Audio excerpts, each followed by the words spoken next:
Hello നമസ്കാരം. Bag നിർമ്മാണത്തെക്കുറിച്ചാണ് ഇന്നത്തെ ഒരു വീഡിയോ. കേരളത്തിൽ ഒരുപാട് തൊഴിലാളികൾ പ്രവർത്തിക്കുന്ന ഒരു മേഖലയാണിത്. ഒരു കാലത്ത് എറണാകുളത്ത് മാത്രം 1000-നടുത്ത് ബാഗ് യൂണിറ്റുകൾ തന്നെ ഉണ്ടായിരുന്നു.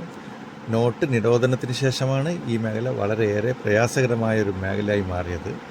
അതിനുശേഷം കോവിഡ് കൂടി വന്നപ്പം ഫുൾ ഫ്ലാറ്റ്. അങ്ങനെ നോട്ട് നിരോധനവും കോവിഡ് മഹാമാരിക്ക് ശേഷം ഈ മേഖല പാടെ തകർന്ന നിലയിലാണ്.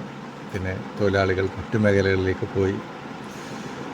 വീണ്ടും ബി പോസിറ്റീവ് എന്നാണല്ലോ, വീണ്ടും നമ്മൾ ഉയർത്തെഴുന്നേൽക്കുകയാണ്.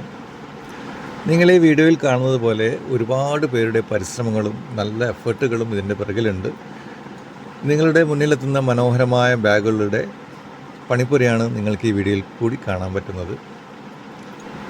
ഒരു കാലത്ത് മലയാളികൾ ഏറെ ഉണ്ടായിരുന്നൊരു മേഖലയായിരുന്നു ഇത്. അന്ന് കൈത്തൊഴിലിന് അത്രയും പ്രാധാന്യം ഉണ്ടായിരുന്നു. ഞാനടക്കം ഈ മേഖലയിൽ എത്തിയത് കൈത്തൊഴിലിനോടുള്ള ആവേശം മൂത്താണ്.